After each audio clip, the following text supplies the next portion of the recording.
It was a good win for us. Obviously, we were able to limit their rushes, 41 yards, so it's good when you can stop the run. But we have work ahead of us, and we've got to become a better fundamental football team, and that's the responsibility of myself and our coaching staff. How would you describe the way that, how would you kind of assess Todd's performance through his first 2 games of the Booth column? Monken? Yeah, Todd's doing fine. And again, without reviewing the tape, I don't know how many drives. I'm going to guess 3 or 4 were stopped by dumb penalties. And so you only get approximately 14 a game. And so if you take 3 or 4 away with the dumb penalty, now you're down to 10.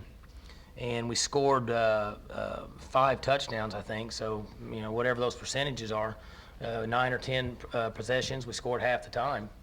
So, but we have to do a better job of getting guys in the right place and not penalizing ourselves and knocking us out. What did you see different from Whedon tonight versus Saturday? Well, I thought he made a lot of good decisions. He didn't force the ball. He threw one pick, and he threw the ball behind him. But there was, I think I counted 3 or 4 times that it wasn't there, and he just threw it away. And that's what he has to do. As much as we throw the ball and as many shots as we take down the field, we want to do that. We want to be aggressive, and we have players that can go get it. So it's okay if it's covered to throw it away and be 2nd and 10. And he did a much better job of that tonight. Mike, you gave up a lot of yards, a lot of first downs, but for the most part kept them out of the end zone. Is that really what matters most to you? Well, it does. As you know, you'd like to, stop them and not give up as many yards, but they're pretty good on offense. They have a good scheme, and like I said, their quarterback's experienced. He doesn't make a lot of mistakes. I'm sure that they wish they had the big receiver with them, a guy that really helped them on 3rd downs and inside the 10-yard line. But I was proud of our guys for the 4th down stop, and sometimes that's part of it. You can give a little bit, but we have to improve in all areas. We're not the finished product by any means. Mike, after you jumped out 14 or 21-0, was there ever a time that you didn't feel you were pretty much in control or felt pretty good about it? Not really, because just in my mind, I was, percentages. I thought, well, if they score, then, we're going to get 2 to 3 times to score to their 1. So our offense could score every 3 times to really their 1 to 2 when you're ahead by 21, and it's, anything can happen, but the percentages are against that happening. So you're never relaxed, but I wasn't concerned because I thought having that much of a lead that we obviously have the ability to score also. So, and we had the ball on the 40 and a 21-point lead. Now, and I don't remember how it happened, but we had the ball on the 40 and an opportunity to go up by 28, which would have really made it difficult, and we didn't do it. And when we had that chance, you have to take advantage of it. Locking up Johnny Thomas, I know, but Daquan Lowe looks like he's fitting into that role as a starter. He's doing fine. He's getting back into the flow of it. I thought he played well. I thought he tackled okay. He missed one in space, I saw. A couple times when Nick was scrambling, he was behind his guy as they moved across the field. He needs to get closer and get ready to make that play, because if you watch on tape, Nick was really good at that, and he lagged back a little bit. But we're pleased with where he's at, and he'll get better. He hasn't had that much experience. He played on a limited basis the first year and then was out, and so we're certainly glad we have him. The fake punt seemed to come at a key time for you, Mike. They had just scored to get it to 21-7. You guys were about to kick it back. So kind of just talk about the thought that goes into that, and Quinn's ability to make it work. Well, Quinn is very athletic, and something that we had seen on tape and worked on it during the week, and yet we all know that those have to be called at times that you don't think it's gonna happen, and so we felt like we had an opportunity there, and our shield guys did a nice job with the protection, and they set it up well, and he's athletic and mature and smart enough to know that where the sticks are and those things. So it gave us an opportunity to really flip the momentum back at that time. Is Joseph starting to take it to a different level? He's playing pretty good, John. I don't know. I wouldn't give him that much credit, but I'm glad he's on our team. What Joe has done for us is make plays in crucial situations, and when Whedon read the blitz, the zero blitz, and checked off and let Joe run by the linebacker, we've had that play in here for a long time in our offense. Even, I don't know, 5-6 years ago, we had that same play. And the ball was not thrown that well. Okay, but not great. And he did a nice job of settling and make sure he had the catch first.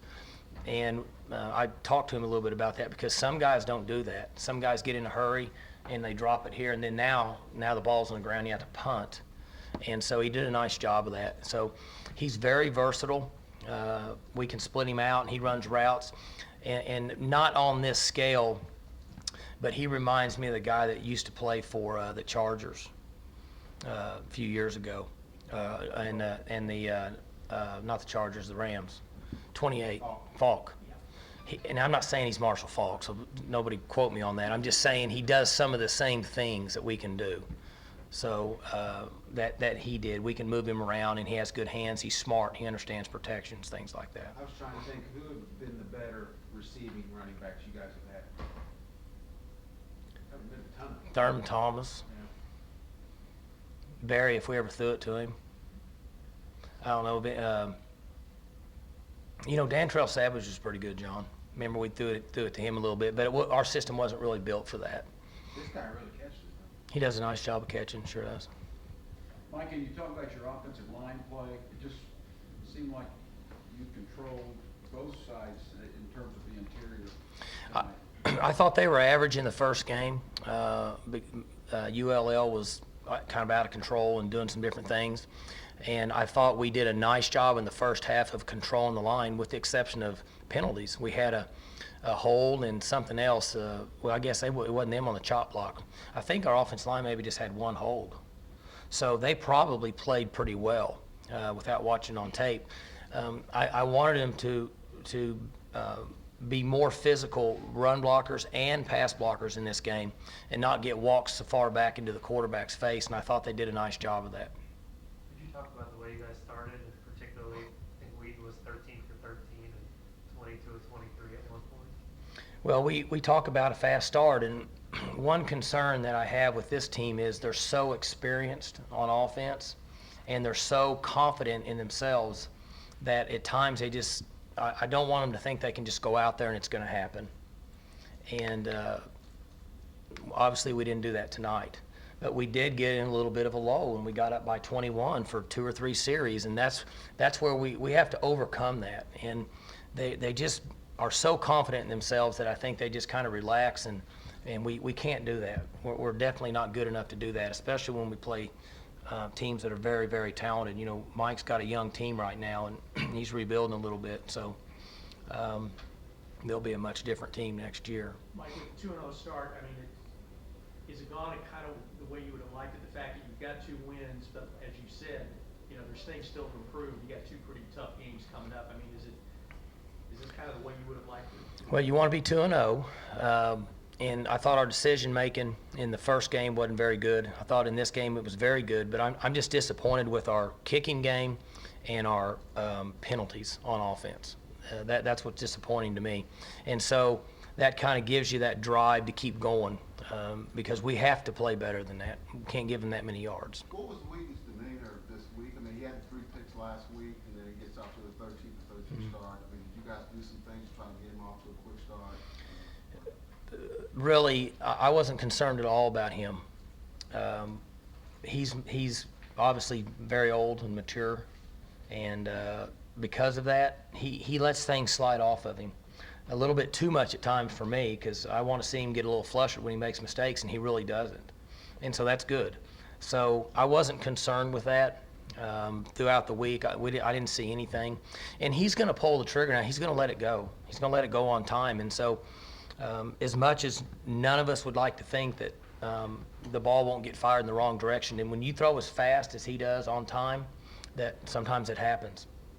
But the reward is you get a lot of balls that are thrown, like you saw the one to Hubert and the one to Coop, and then, I mean, just several of them where as soon as they turn around, the ball's right there. And so there's just a little bit of give and take there. College Staley is really offering you some things. Mm-hmm. Some feel-good moments too. Yeah, we threw the ball to him a couple times tonight, right? Ran the ball a little bit. Ran the ball a little bit, and it's a great story of a guy that just, we told him he couldn't play, and he said he could. So you guys know how I feel about him now. It's just special to see him touch the football and get back out there and make a play. And he don't think he doesn't have some pain now. He's playing with some pain, but it's important to him, and he's kind of what college football is all about. It's a pretty special kid.